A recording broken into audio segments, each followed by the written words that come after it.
Hi, friends. Welcome to Enlightened World Network. I'm Dr. Ruth Anderson here with Teri Angel for a silent meditation today. We provide a meditation every day of the year, and this is our 4th year of doing this. We invite you to meditate right along with us today. Teri Angel, good morning. Thank you for being here. Good morning, Ruth. Teri's going to play some beautiful music, and we are going to meditate behind screen for 20 or 25 minutes.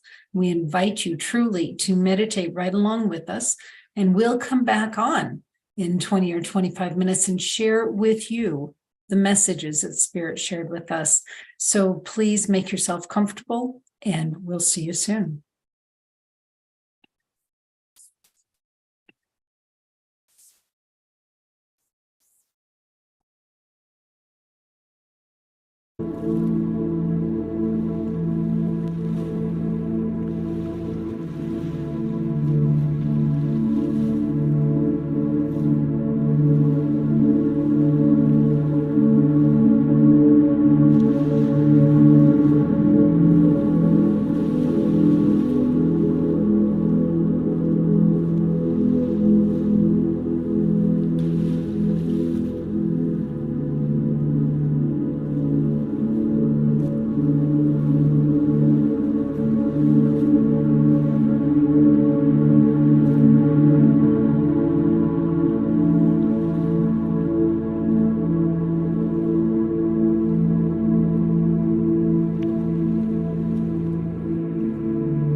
And we're back.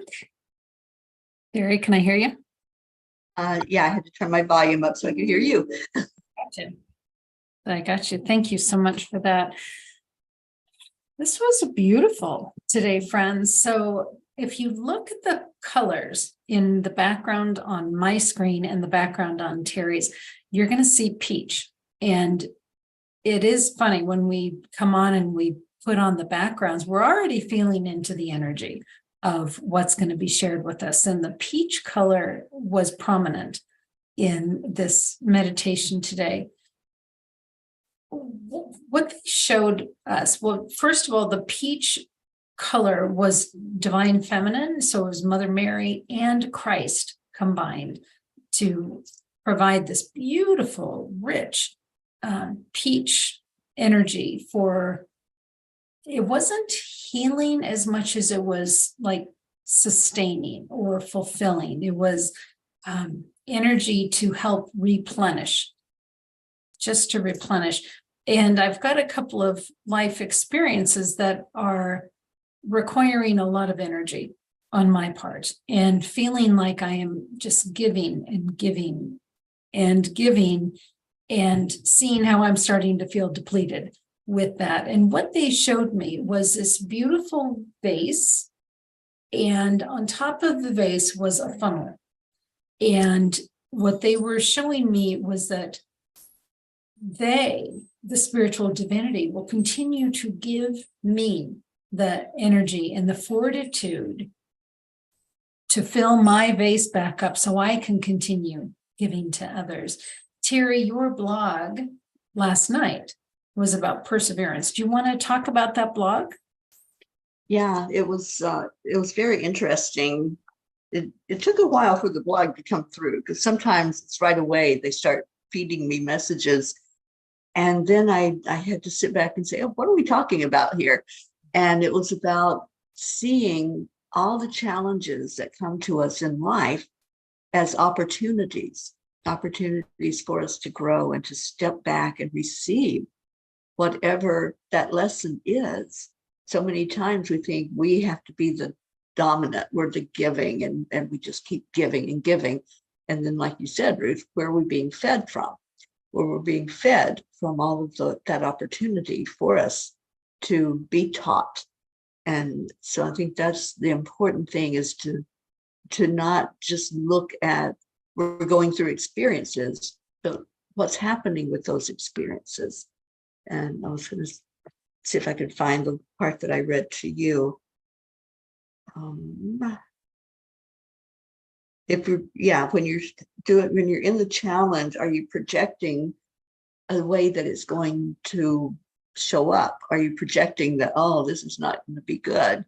And we had talked about some of the things that are going on, and, this is not going to be a good outcome, but it's not looking at the end, not projecting forward. It's allowing it to show up in the way it's going to show up for your best and highest good, because it's not always about that other person and what they're going through. Sometimes you're just holding space as they go through their experience. And we saw that in meditation with Christ.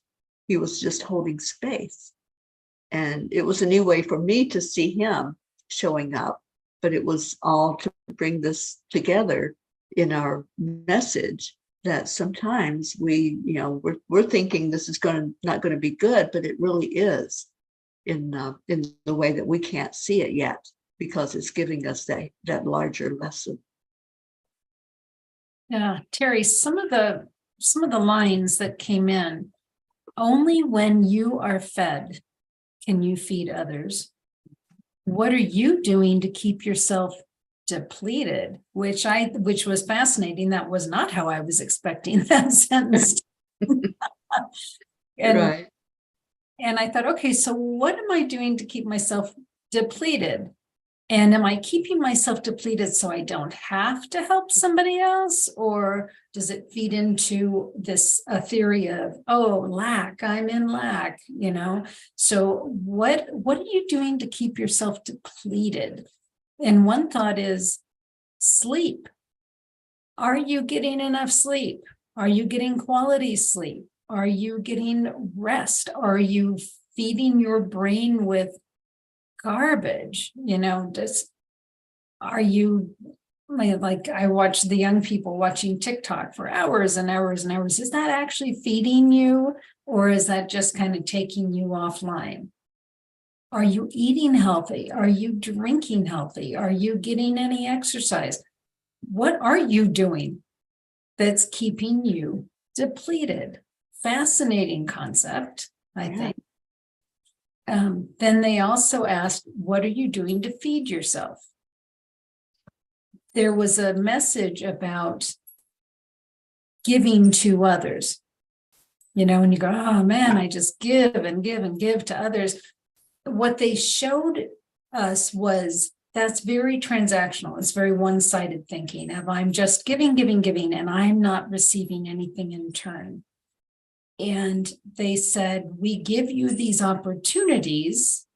Did you hear? I called them opportunities, Teri. We're giving you these opportunities of caring for somebody, of, helping get somebody safely from one place to another, helping get somebody to the doctor or whatever.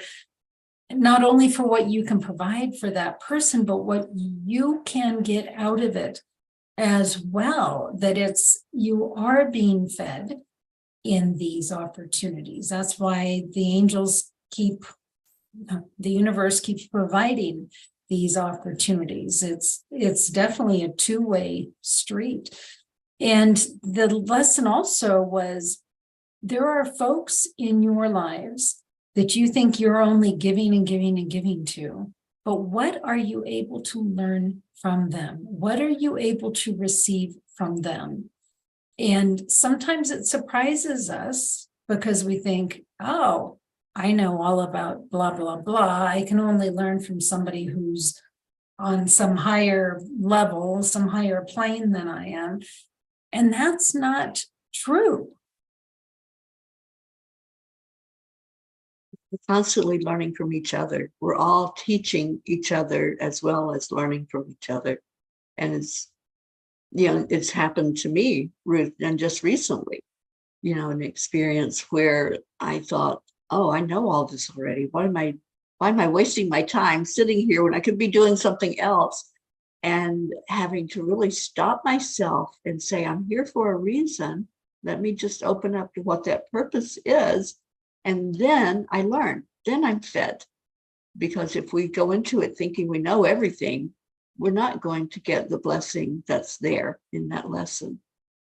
Yeah, and I liked what they said. I don't. You may have already said this. Only when you are fed can you feed others. Yeah. Yep. Absolutely. So today, really a beautiful message. Whatever you need to be able to keep giving will be provided for you. Be open to that. That's coming from the spiritual divinity. They're wanting us to keep giving to others and keep supporting others. And they're going to give us what we need to be able to do that. And at the same time, be looking to those learning opportunities that there's a reason you're with that person. There's a reason they want you to support that person. What can you learn from that person? What can you receive from that person? And sometimes it's love. You might be caring for an infant and all they've got to give you is love, maybe joy, but yeah, very interesting message today, Teri. It really was. I loved this one today. And we knew in the beginning it was going to be about receiving and the divine feminine and nurturing each other. So yeah, I just love this today, Ruth. Yeah, this was beautiful. So friends, thanks for being here. We hope that you are receiving something from our time together as well, whether you're doing it live with us or after the fact. So take good care. God bless. We'll see you all soon here at Enlightened World Network.